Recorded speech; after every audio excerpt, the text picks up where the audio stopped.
Good morning all of you. So in my last video which I have uploaded yesterday, I have explained to you people about the corrupt practices which were being adopted in the Catholic Church. So I have completed your second point, that is corruption in the church. Today I am going to do the third point, that is rulers' resentment. Now you need to understand that, as I told you, that church was the owner of a large amount of property. From that they were getting the income, and every member of the society was giving 1/10 of their income free of cost to the church. Then they have sold the pardon certificate called indulgence, and they started forgiving to the sinners also. Is it clear? Then we have studied corruption in the church, and we have studied this, the clergyman, those were the officers of the church, were actually indulged in several corrupted activities. They were living a luxurious life, alright, and for everything they were charging a fees. Even they were saying that you'll get salvation if you'll pay the fees. All these things we people have studied in our last video. Today we are going to start the third cause, okay, which led to the problem of reformation, that is called rulers' resentment. All of you seen the book? Pope's interference in the political affair was naturally opposed by the king. Now Pope becomes so powerful that he started interfering in the political matters also, which was being opposed by the king. How? They strongly supported the Reformation movement in order to weaken the church, because king of that time has seen this, that Pope has actually started interfering into political matters also. This was not liked by the king, and that is why they have started giving full support to the Reformation movement, which actually was started against the corrupt practices of the church and against the Pope. Then, as early as the 13th century, the rulers of Europe had quarreled with Pope. They started quarreling with the Pope over the royal right to tax the church property. Okay, now the king have started quarreling with the Pope, and they started saying that the king have started saying that we have the power to put tax on the church, because church is the owner of large amount of property. So a quarreling situation has occurred between the king and the Pope, because Pope was saying no taxes need to be imposed on the church, but kings were saying that there is a need to impose a property tax on the church. The French king, one of the best example, who has actually strongly supported the Reformation movement. Please see this video, children, by opening your book. Then only you will be able to understand. Page number 108. See. The French king Philip IV had forced Pope Clement V to leave his headquarters at Rome and stay in Avignon in France. Okay, so the king of France, the name was Philip IV, has forced Pope, okay, who was living in Rome, okay, and what is the name of the Pope? Clement V. King Philip has said to the Pope Clement V to leave his headquarters at Rome, where the Pope was living. Even today also Pope lived at Rome only, but King Philip has said to the Pope, that is Clement V, to leave the headquarters at Rome and stay in Avignon in France, when the later interfered in the former political affairs. When Pope Clement V has started interfering into the political power of King Philip, then King Philip has forced Clement V to leave the headquarters at Rome and said that now you are going to live in Avignon in France. You are not going to live in headquarters of Rome, because you are unnecessarily interfering into the political matter. So King Philip V has actually started and contributed in the Reformation movement. Next example. King Henry VII of England hardly cared for the Pope. King Henry VIII of England, he was not following the orders of the Pope. He was hardly taking care of the directions given by the Pope. Further, he got the church land in 1536, passed an act for the dissolution of monasteries. So what he has done, he has taken all the land which was owned by the church, was taken back by the Henry VIII of England. And also he has given order to dissolute, means totally destroy the monasteries which was being developed and manufactured and constructed by the church. Then, whereby small monasteries with an income of less than $200 a year were closed. All the monasteries have been closed. Their buildings, land and money taken by the crown, and whatever land, money and building owned by those monasteries were taken by the king. Then by another act of 1539, larger monasteries were closed. Okay, first King Henry VIII has closed the small monasteries and taken the land, money and property of those monasteries, and later he started closing the larger monasteries also further. The monasteries were a reminder of the power of the Catholic Church. Besides, the monasteries were the wealthiest institution of the country. King Henry's lavish lifestyle along with his war had led to the lack of money. By destroying the monastic system, Henry could acquire all its wealth and property while at the same time removing the influence of the Pope. So two purposes of King Henry VIII was fulfilled. King Henry VIII was actually, having habit of living a luxurious life, and he was frequently indulging into war. For this, he was in need of good amount of wealth and money, and which he got by capturing the monasteries. So his two purposes were fulfilled.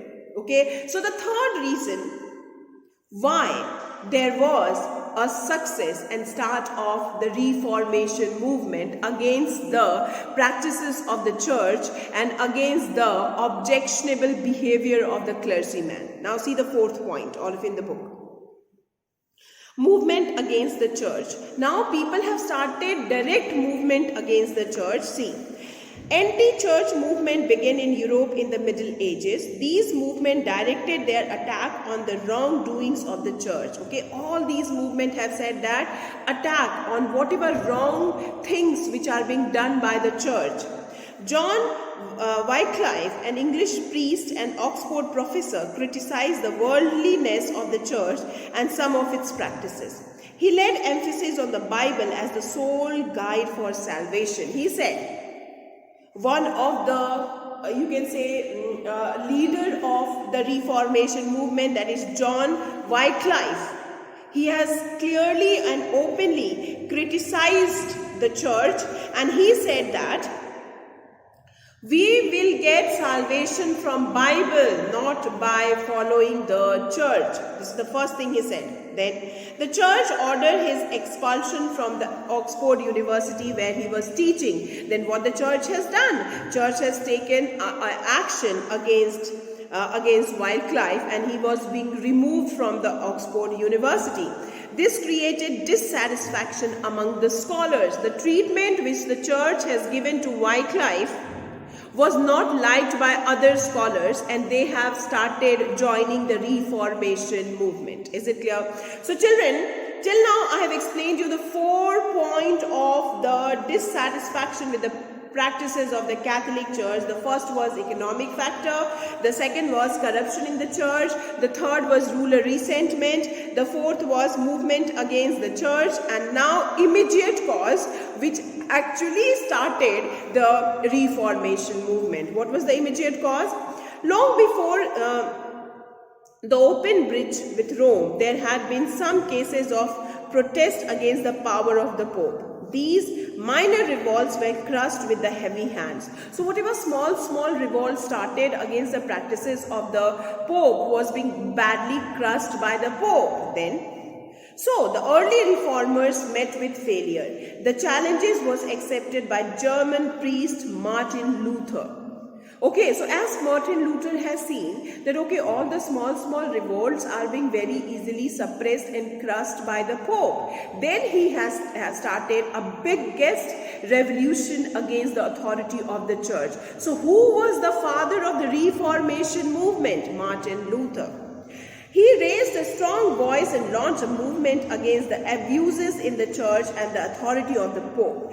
This proved to be the immediate cause of the Reformation movement. So what is the immediate cause of the Reformation movement? The movement which is strongly being started by Martin Luther become the cause and immediate cause of the Reformation movement. Is it clear to all of you children? So till here, second point, new learning is not in your syllabus. Martin Luther's contribution is not in your syllabus. Counter-Reformation is in the syllabus, only meaning of the Counter-Reformation, children. That is the first paragraph of the Counter-Reformation we need to study. Now see all of you in the book Counter-Reformation. The Reformation movement was against the Roman Catholic Church and brought about the birth of the Protestant Church. We all know why Reformation movement started. Reformation movement started against the Roman Catholic Church, and it has given birth to Protestant Church in the Europe. In order to restore the credibility of the Catholic Church, okay, now Catholic Church has seen that they are losing their credibility. So they decided that they have to restore their credibility. Who decided? The Catholic Church. Then a large number of dedicated Christians, included some Pope, introduced certain reform within the church. So all the Catholic Church have started reformation within the Catholic Church itself. This movement is known as Counter-Reformation. So Counter-Reformation is nothing but reformation of the Catholic Church, so that whatever credibility the Catholic Church has lost, they are going to get it back. Is it clear to all of you? So underline, the Reformation movement was against the Roman Catholic Church and brought about the birth of the Protestant Church. In order to restore the credibility of the Catholic Church, a large number of dedicated Christians, including some Pope, introduced certain reform within the church. This movement is known as Counter-Reformation. Then a church council was convened at Trent in northern Italy in 1545 by Pope Paul III. So Pope Paul III has established one conference named Trent in northern Italy, and it was actually organized so that whatever wrong things, ill will were there in the Catholic Church, that need to be reformed and that need to be changed, so that they can do the reformation of the Catholic Church, and they will able to get the same credibility and the faith which people were earlier having with the Catholic Church. This movement is called Counter-Reformation. Okay children, so today I have completed your Counter-Reformation, your Reformation movement also. Tomorrow I am going to upload the question answers of the Reformation chapter, and I am going to start the last topic of your class 9 syllabus, that is modern age in Europe. And let me tell you, the syllabus of class 9th, many of you are asking in the official group. So what is the syllabus? In history, chapter 1, 2, 3, 4 is not the part of your final term syllabus. Okay? So in this, we are going to study 5, 6, 7, 8, 9, 10 is also not the part of your syllabus.